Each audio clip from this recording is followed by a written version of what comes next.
안녕하세요. 평생을 읽고 쓰는 글, 어떻게 하면 잘 읽고 잘 쓸 것인지 생각하는 말과 글입니다. 자, 아까 제가 어떻게 하면 잘 읽고 잘 쓸 것인지 라고 말씀드렸죠. 오늘은 잘 읽는 것, 어떻게 하면 잘 읽을지 동화책 읽기를 해보겠습니다. 오늘 읽을 동화의 제목은 호랑이 덕에 고래 잡은 사람들입니다. 아주 예쁜 고래입니다. 이것을 잡았대요. 자, 어떤 동화인지 궁금하시죠? 보겠습니다. 자, 무서운 호랑이가 침을 뚝뚝 떨구고 있네요. 제목을 보시면은 호랑이 덕에 고래 잡은 사람들입니다. 자, 제목은요, 글 전체를, 이 동화 전체를 요 한 문장에 줄여놓은 것이에요. 그러니까 이것을 펼치면은 동화 전체가 되는 것이고, 그 동화 전체를 줄이면은 이 제목이 되는 것이니까 이 제목은 글 내용 전체를 함축하고 있다, 이렇게 생각하시면 되겠습니다. 그러니까 그리고 굉장히 큰 글씨로 써놨죠. 이렇게 큰 글씨로 썼다는 것은 중요하기 때문에 크게 썼으니까 제목을 살펴보시면 주제를 잡는데 굉장히 도움이 많이 됩니다. 자, 그 다음에 읽어야 할 것들을 우리가 꼭 짚고 넘어가야 할 것들은요, 등장인물을 짚어야 됩니다. 등장인물을 따라가면서 읽어야 돼요. 영화를 보실 때 등장인물을 다 빼보세요. 그러면 스토리 전개가 될까요? 안 되죠. 그만큼 등장인물이 영화에선 중요하다는 얘기예요. 마찬가지로 이 동화도 영화하고 똑같은데, 영화하고 똑같다면은 등장인물이 굉장히 중요한 역할을 한다는 거죠. 그렇다면은 등장인물을 따라가면서 책을 읽어야 되고요. 아울러서 이 등장인물의 성격을 파악해야 됩니다. 왜냐? 등장인물의 성격은 사건에 영향을 끼치기 때문이죠. 등장인물의 성격을 파악하는 데는요, 두 가지가 있어요. 하나는 직접적 방법인데요. 직접 이 소금장수나 호랑이 등장인물의 성격을 직접, 호랑이는 못됐다, 소금장수는 착하다, 이렇게 직접적으로 말해주는 방법이 있고요. 또 하나는 간접적으로 그 성격을 나타내는 방법이 있는데, 그것은 뭐냐면은 대화라든가 행동을 통해서 그 성격을 미루어 짐작하는 방법, 이것을 간접적인 방법이라고 하겠습니다. 자, 요약하면은요, 등장인물의 성격 파악 방법은 두 가지가 있다. 하나는 직접적인 방법, 간접적인 방법. 자, 그 다음에 시간적 배경과 공간적 배경을 파악해야 됩니다. 자, 여기 옛날 옛적에 나왔으니까 이것은 시간적 배경은 아주 오랜 옛날이라고 생각하시면 되겠죠. 자, 공간적 배경은 읽으면서 여러분이 찾아보시기 바랍니다. 자, 읽어보겠습니다. 다시 한번 주의하세요. 등장인물 따라가면서 등장인물의 성격을 파악하는 것. 옛날 옛적 한 소금 장수가 소금을 잔뜩 짊어지고 큰 고개를 넘어가다 집채만한 호랑이를 만났습니다. 어이쿠, 나 죽었네. 호랑이님, 제발 하하하 한 번만 살려줍시오. 소금 장수는 오금이 저려 달달거리며 손이야 발이야 빌었습니다. 하지만 그렇다고 눈썹 하나 까딱할 호랑이가 아니었습니다. 자, 여기 하지만이라는 말이 나오죠. 우리말도요, 수학의 공식처럼 이 글을 읽는 공식이 있어요. 하지만이라는 말은요, 앞에 말과 뒤에 말을 반대로 묶어주는 거죠. 그럼 하지만이라는 말에 앞에 뭐가 있냐면은 소금장수가 살려달라고 손이야 발이야 지금 빌지요. 비는데, 그렇다면은 하지만 뒤에는 반대되는 내용이 나오겠죠. 보세요. 그렇다고 눈 하나 까딱할 호랑이가 아니었습니다. 안 봐줬다는 거죠. 하지만 앞에서는 봐달라고 했는데 뒤에서는 안 봐줬다는 거죠. 안 그래도 며칠 굶은 나머지 두 눈이 움푹 들어갈 지경인 호랑이는 이게 웬 떡이냐 싶어 어흥 하고 온 산이 무너져 내릴 듯이 고함을 질렀습니다. 약간 과장했네요. 온 산이 무너져 내릴 듯이 고함을 질렀대요. 이렇게 그 문학은요, 과장이 허용이 돼요. 여러분 그 드라마 보시면은 그 뭐 엄마한테 뭐 아들이 엄마 뭐 아빠가 교통사고가 나셨대. 그럼 엄마가 그 얘기를 듣고 들고 있던 접시를 쨍그랑 떨어뜨리면서 하면서 막 뒷목 잡고 쓰러지죠. 여러분들 살아가면서 그런 일 몇 번이나 보셨어요? 별로 없죠. 별로가 아니고 거의 없죠. 그런데 왜 드라마에서는 뭔가 충격적인 일이 생기면 왜 자꾸 엄마들은 뒷목을 잡고 쓰러질까요? 과장이에요, 과장. 여기서도 어흥하고 온 산이 무너져 내릴 듯이 과장을 하고 있는 거죠. 그리고라는 이야기는요, 같은 맥락의 이야기를 계속하겠다. 그런 뜻입니다. 그런 공식이죠. 자, 눈 깜짝할 사이에 소금 장수를 냉큼 삼켜버리고 말았습니다. 자, 이렇게 초록색, 연두색으로 칠한 부분은요, 주제에 해당하는 부분이에요. 작가는요, 자기가 하고 싶은 말을 계속해서 반복해서 이야기를 해요. 그거를 여러분이 눈치를 채셔야 돼요. 눈치 없는 사람들은 그냥 읽는데요. 그렇게 그냥 읽으면 안 되고요. 자꾸 읽어보니까 작가가 이 말을 계속하고 있네? 이거 중요한 말이구나. 자, 여러분도 한번 보세요. 뭔가 중요한 이야기가 있으면 거듭 이야기하죠. 그 자기의 생각을 관철시키기 위해서. 작가도 마찬가지예요. 자기의 생각을 계속 여러분에게 알리기 위해서 거듭 이야기를 하고 있어요. 자, 보겠습니다. 계속. 눈 깜짝할 사이에 소금 장수를 냉큼 삼켜버리고 말았습니다. 그러나네요. 그렇다면은 앞에 말과 뒤에 말이 어떤 차이가 있겠죠? 워낙 덩치가 큰 호랑이라 소금 장수 하나만을 삼켜서는 먹는 둥 마는 둥 하였습니다. 자, 소금 장수 하나 먹었는데, 그거 가지고는 성이 안 차는 거죠. 그래서, 호랑이는 여전히 그 고갯마루에서 먹이를 기다렸어요. 이번에는 기름 장수가 새로운 등장인물이죠. 빨간 표시가 돼 있어요. 기름통을 짊어지고 숨을 헐레벌떡하며 고개를 올라오고 있었습니다. 어흥, 너 잘 만났구나. 호랑이는 기름 장수도 대뜸 삼켜버리고 말았습니다. 그래도 호랑이는 아직 배가 다 차지 않았습니다. 한 녀석만 더 걸려들면 딱 맞겠는데. 자, 이렇게 그러면서 침을 뚝뚝 흘리고 있네요. 호랑이는 이렇게 중얼거리며 입맛을 다셨습니다. 그러자라는 말은요, 인과관계를 나타내는 접속부사죠. 앞에 말과 뒤에 말을 원인과 결과로 이어져요. 자, 그러자 앞에는 어떻게 했어요? 호랑이가 중얼거리며 입맛을 다셨죠. 입맛을 다셨는데, 자, 그 결과 어떻게 됐죠? 얼마 안 있어 또 한 사내가 쉬엄쉬엄 고개를 올라오고 있었습니다. 노름꾼이었습니다. 새로운 등장인물이죠. 하는 일 없이 날마다 노름판만 찾아다니며 밤을 지새우곤 하는 그 노름꾼은 고갯마루에서 무엇이 기다리고 있는지 알 턱이 없었습니다. 이번에 한 미천 잡기만 해봐라. 그럼 나도 큰 소리 쳐가며 살게 되는 거야. 두고 보라고. 노름꾼은 혼자서 중얼거리며 한 발 한 발 호랑이에게 가까이 다가오고 있었습니다. 이윽고 노름꾼이 바로 호랑이 앞에 이르렀습니다. 어흥! 호랑이는 노름꾼을 꿀꺽 삼켜버리고 말았습니다. 호랑이 뱃속에는 지금 3사람이 들어가 있습니다. 호랑이 뱃속은 매우 캄캄해서 마주보고 앉았어도 서로 눈과 코도 구별하지 못할 지경이었습니다.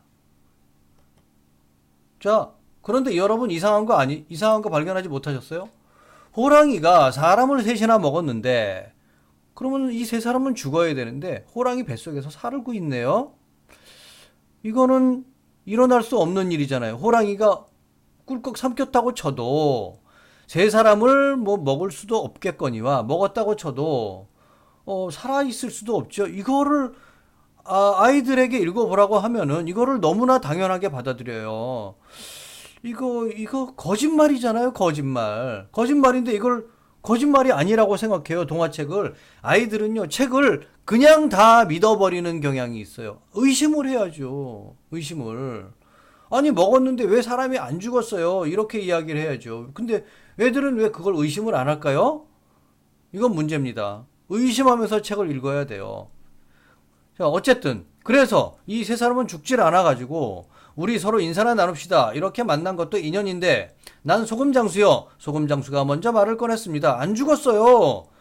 서로 이야기를 하고 있네요. 그렇소. 난 기름장수요. 기름장수도 자기소개를 했습니다. 그러면 그렇지. 내 코는 절대 못 속인다니까. 어쩐지 난데없이 기름 냄새가 난다 싶었지.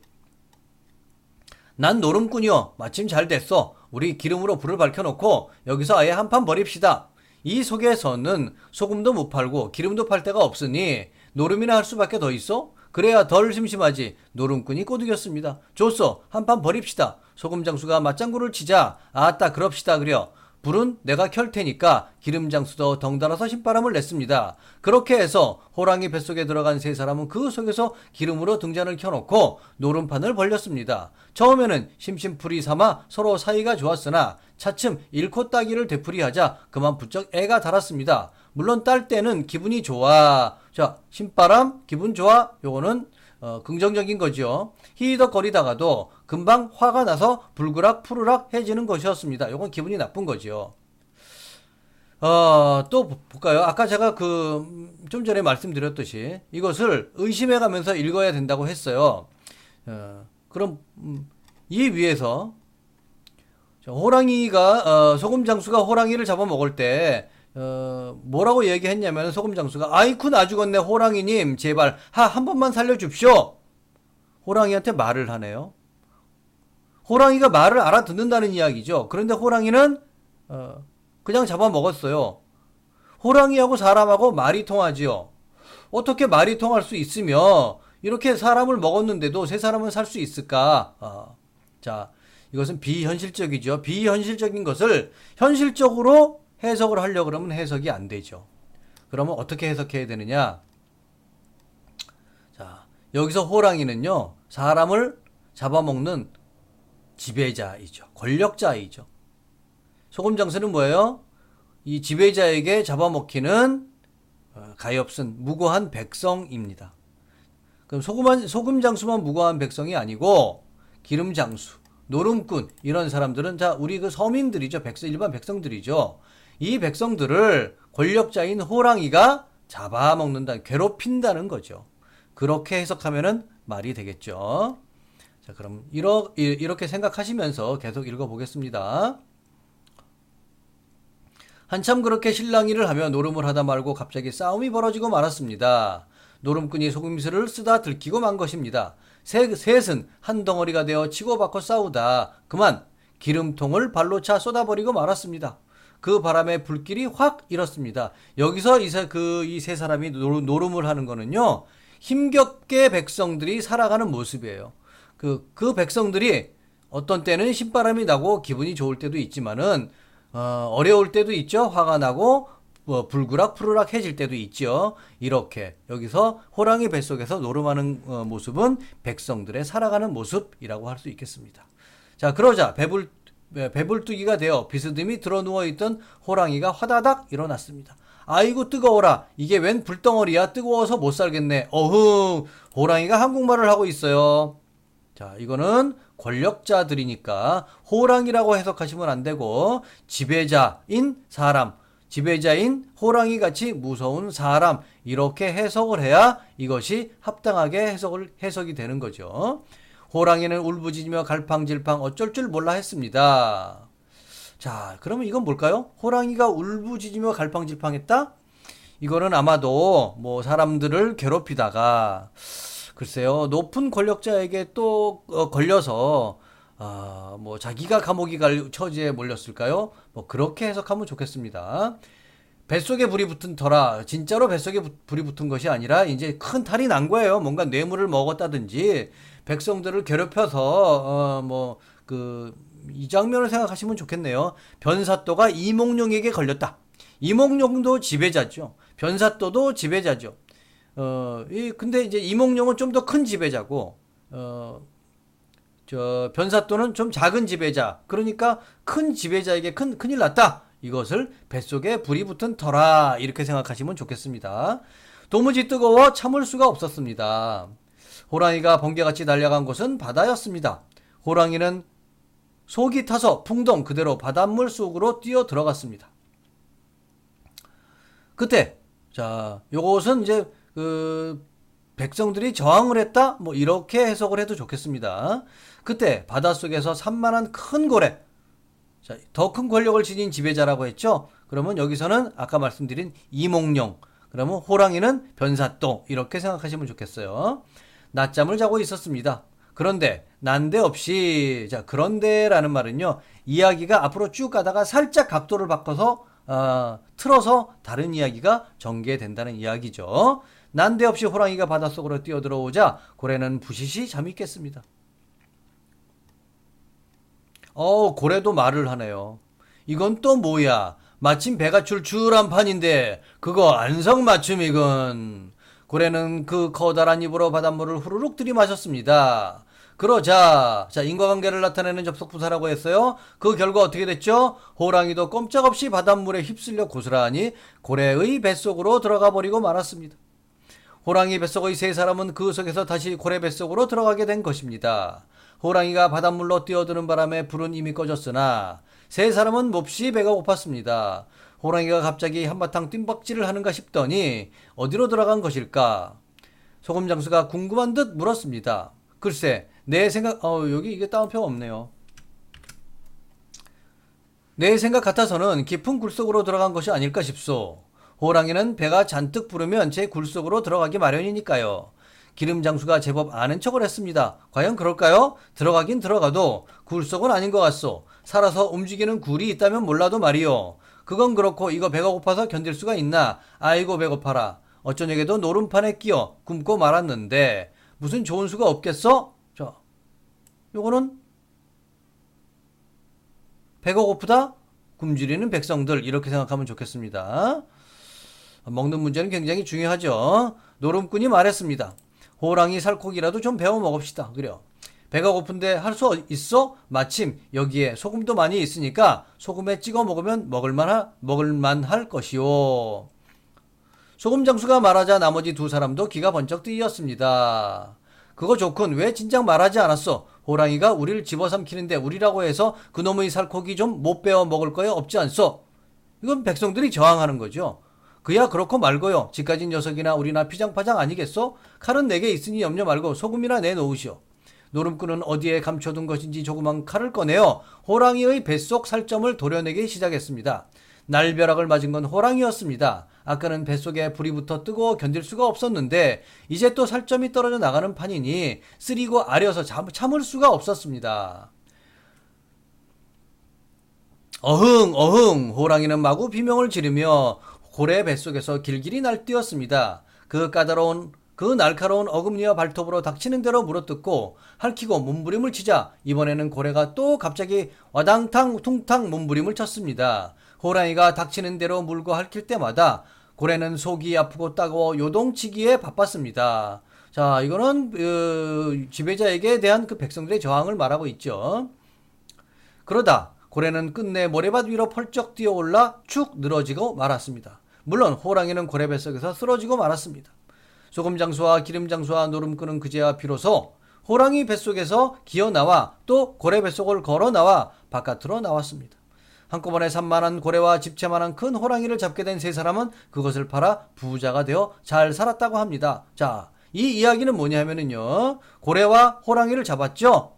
누가? 백성들이. 이건 가혹하게 수탈하는 지배자에게 저항하여 승리를 쟁취했다는 이야기죠. 자, 그러면은 처음부터 이렇게 다시 보시면은요. 초록색 표시한 부분만 보세요. 눈 깜짝할 사이에 소금 장수를 먹었고요. 기름 장수도 먹었고 노름꾼도 먹었어요. 자, 이건 먹었다는 건 뭐죠? 백성들을 괴롭혔다는 이야기죠. 자, 고래가 또 호랑이를 먹었죠. 호랑이를 먹으면서 백성들까지 먹었죠. 그러나 결국에는 어떻게 됐어요? 저항을 했어요, 백성들이. 이렇게 저항을 해서 결국에는 어떻게 됐습니까? 고래와 호랑이를 잡게 됐죠. 백성들이 승리를 하게 된 것입니다. 자, 이 사건의 결과는 어떻게 되었나요? 호랑이에게 잡아먹힌 세 사람이 호랑이와 고래를 잡았죠. 위 결과의 원인은 어떻게 되었나요? 호랑이가 죄 없는 사람을 잡아먹었기 때문에 이렇게 된 거죠. 자, 그래서 이 글의 주제는 뭘까요? 남을 괴롭히면 그 잘못이 자신에게 돌아온다니까 지배자들이여 똑바로 잘 하세요. 오늘은 여기까지 하겠습니다.